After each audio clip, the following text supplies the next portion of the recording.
Hey friend, Roger Christofferson here. I was going to say with a first listen review, but I did not get this deluxe set of Anderson, Bruford, Wakeman, and Howe, or just Anderson, Bruford, Wakeman, Howe. I don't think there's any "and" in there. I was really excited to hear about this. Heard about it from one of the other channels that I follow, and I thought, oh, sweet, this is going to be the super deluxe set of an evening of Yes Music Plus, and I was all excited, and man, it was hard to find. I was looking for it, searching, couldn't find anything on it for a little bit, and then I finally found the link to buy it, and was checking it out, and was extremely disappointed in what I saw. I'm not sure what the deal is, if this is like an actual label type thing, because it didn't seem like it was on the information that I found. I was reading up on it, and it's basically everything that's already been released, just in one package, and the extra stuff in the packaging doesn't look all that great. Kind of reminds me of that Union box thing that came out a little bit ago, and it just really wasn't all that special. It wasn't really anything that hadn't already been out there already that you couldn't get your hands on, so kind of bummed. I was like, what the heck?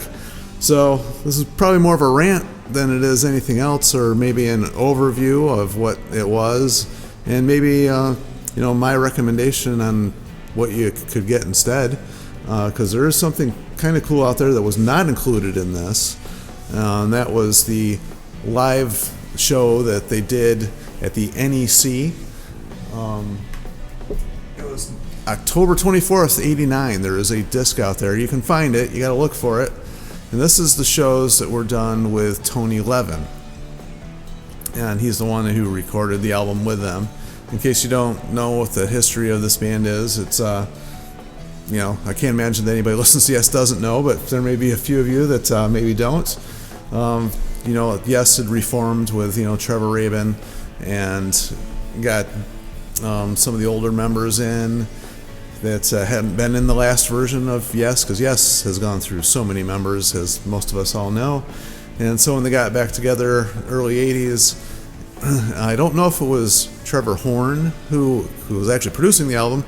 I don't know if it was his idea to get John Anderson to come back into the fold, or if it was the record company, or a combination of both. But anyway, they got John Anderson to come in kind of towards the end of it all, or in the middle of it, and record some vocal parts, and that's what became 90215.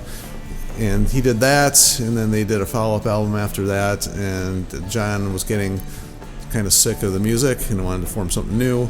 The funny part is Trevor Horn and Jeff Downes were the last incarnation before that, and then Trevor Horn ended up not singing on that, which he could have done, but instead of saying, hey, why don't I sing the parts, he actually, or I don't know if it was him or the record company, but allowed or let, or his idea, whatever, got John Anderson back in instead of doing it himself, which I thought was really cool.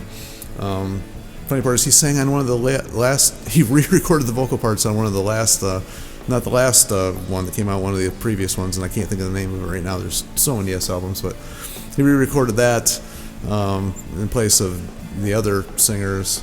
The guy from Glass Hammer there, man, I can't think of his name, John Davidson, replaced his parts, and just redid that album or whatever. But was it John Davidson, or was it the other guy? Man, there's so many people on this one, I'm losing track.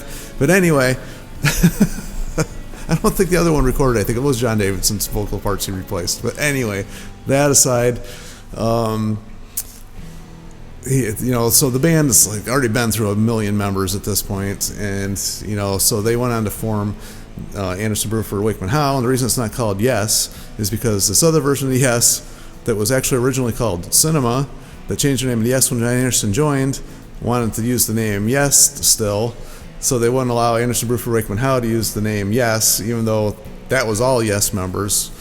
And the other one, well, I guess Trevor Rabin at this point would be considered a Yes member. So it was kind of weird. You had original guys in both bands and some replacement guys in both versions and whatever. The only thing that I guess probably was a deciding factor is that Chris Squire has played on every single Yes album, and he did not join Anderson, Bruford, Wakeman Howe. Obviously, they got Tony Levin. Cool thing about that is Bruford and Levin were in King Crimson together, and so you had kind of half almost half King Crimson and half Yes, so it's kind of a cool thing. Although Tony Levin left, and they got another bass player to finish, and his name I do not remember at all, but they got him to do the other dates that he couldn't do. So the recommendation I have is get that NEC, Live at the NEC, because that's got Tony Levin on it. I think the songs are actually better on that one than the official release they had, an evening of Yes Music Plus, which is good. It's cool because you get to hear stuff that they were going to do, or they did do on their tour. There's tons of bootleg stuff out there too, by the way. Tons of bootleg stuff you can find out there. But these are like the more official releases. There's the DVDs come in this super deluxe thing, but they've already been released already. The only thing that was kind of maybe hard to find is that there's a radio broadcast of the original concert with all the breaks and all that stuff in it, and they included that in this set. So you have all that with the breaks and the live broadcast of it instead of the edited one that they released. So that's like the only thing extra you're going to get in this. So if you really, really have to have this, if you're a completist, which I usually am, but this is clocking in at I shouldn't say clocking in, but it's almost $200 for this by the time you do shipping and all that stuff. And I don't know, it didn't seem like worth $200 for one show. It's to me, maybe if you're a completist, go for it. Like I said, the NEC one that's not included in this box set is a way better find, in my opinion. It's just cool to hear them perform as the band that recorded the album. So, then there's a deluxe version of the album itself that's got some different edits, and actually there's an EP out there with a B-side on it that wasn't included on any of the albums. That one's called Brother of Mine, so which is the single, and then it's got themes, and then it's got the bonus song on it, which I should have looked at before I did this, but I didn't think of it, so I can't remember the name of it. But anyway, there's so much stuff out there with Yes, it's hard to keep track of. Obviously, I'm having a little trouble just here off the top of my head remembering all this stuff. Didn't think I was going to rant about it quite that much, otherwise I probably would have looked up and refreshed my brain on who was doing what and who was who at that point in time. But I think I got it pretty close. So if any got anything wrong in there, be sure you let me know.